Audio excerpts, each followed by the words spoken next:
मुझे अत्यंत प्रसन्नता है कि मैं इस मौके पर आपके साथ मिलकर हमारी माननीय राष्ट्रपति श्रीमती द्रौपदी मुर्मू जी को के प्रति अपनी कृतज्ञता, अपना धन्यवाद ज्ञापित करूं कि उन्होंने अपनी गरिमामयी उपस्थिति से इस शताब्दी समारोह को की बहुत शोभा बढ़ाई।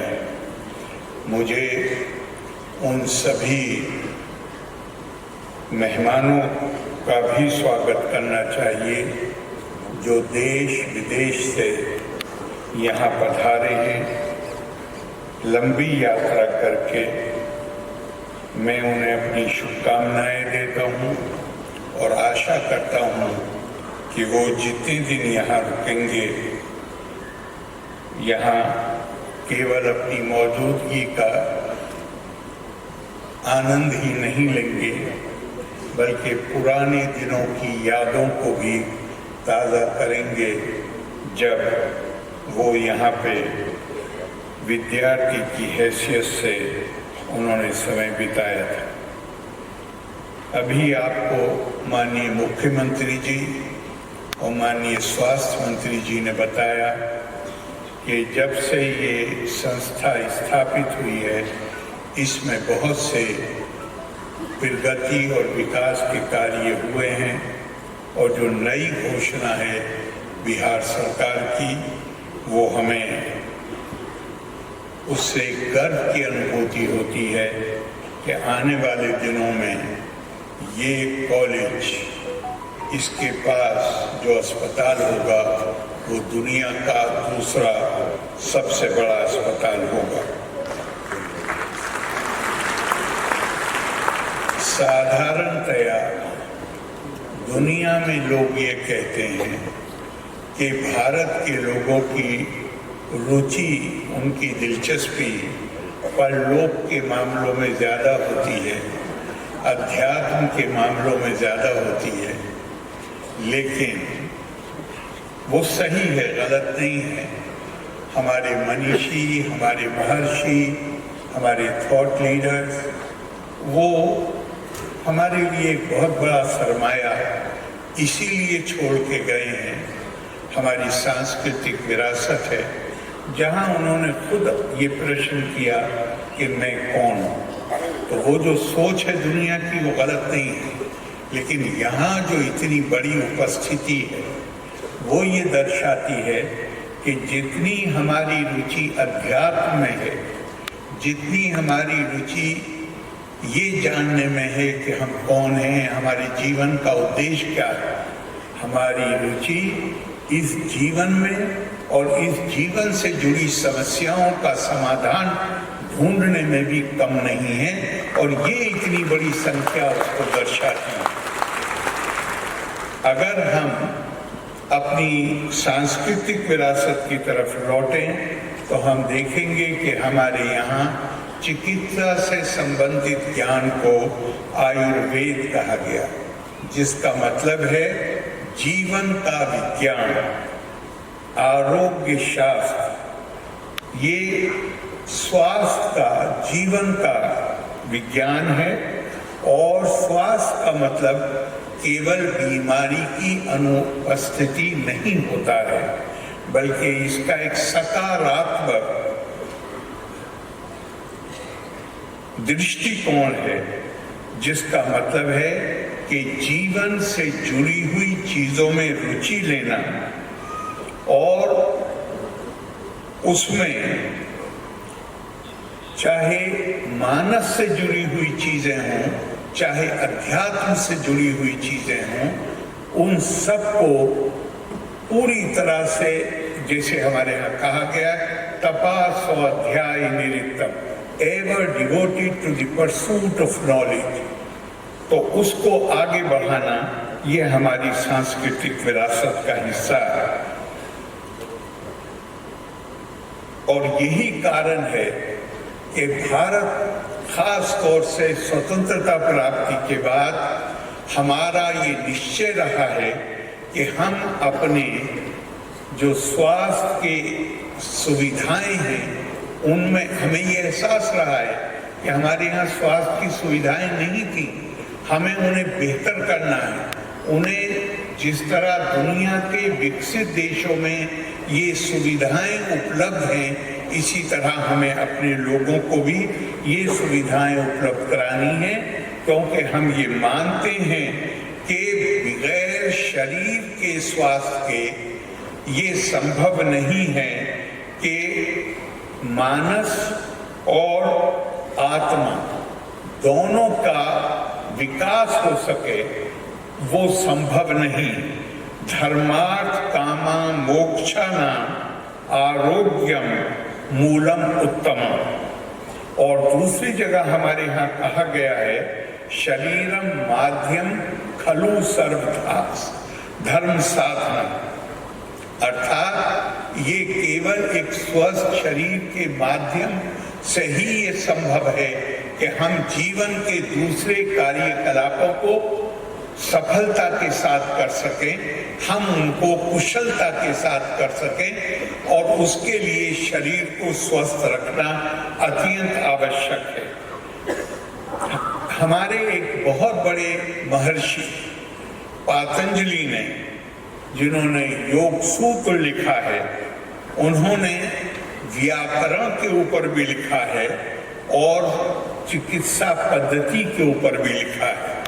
अगर हम दूसरे शब्दों में कहें तो उन्होंने ये कहा कि मानस की शांति के लिए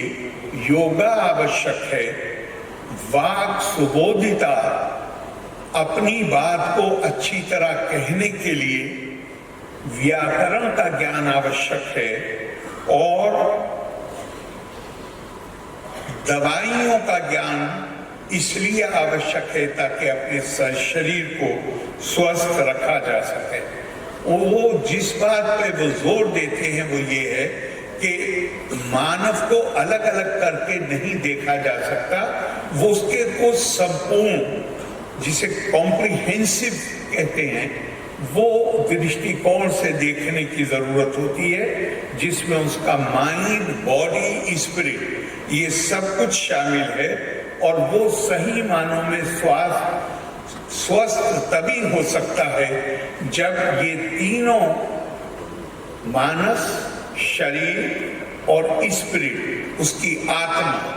ये सब एक समन्वय इनमें स्थापित हो और ये सामंजस्य के साथ मिलके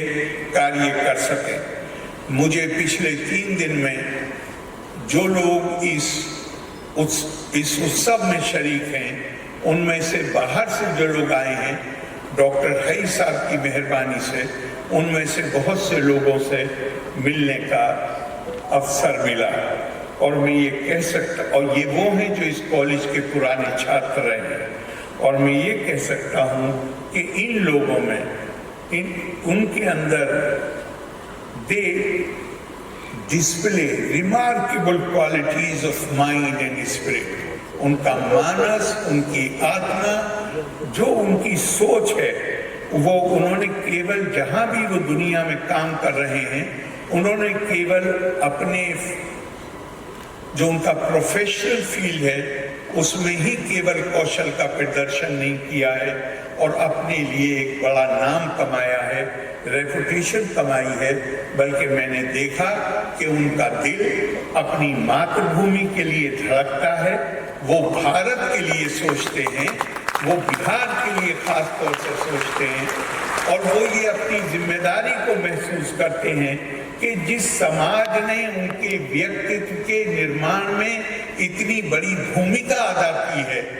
और आज जो वो उनके दिमाग में ही मैंने देखा ये बात है कि वो ये मानते हैं कि आज हम जो कुछ भी हैं उसमें पटना मेडिकल कॉलेज की बहुत बड़ी भूमिका है, इस समाज की बहुत बड़ी भूमिका है, और उनके अंदर एक आतुरता है कि वो अपनी मातृभूमि को, अपने देश को, खास तौर से बिहार को कुछ वापस कर सके, कुछ उसमें अपनी भूमिका निभा सके।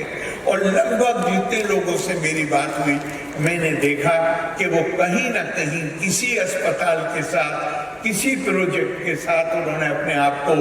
जोड़ा हुआ है और वो उसके लिए जो कुछ भी संभव है वो कार्य कर रहे हैं।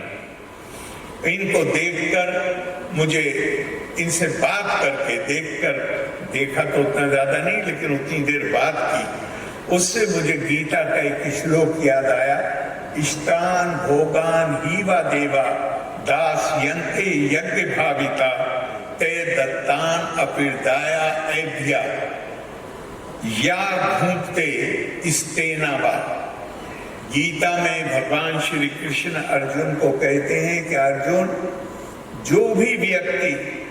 कड़ी मेहनत करके, पसीना बहा के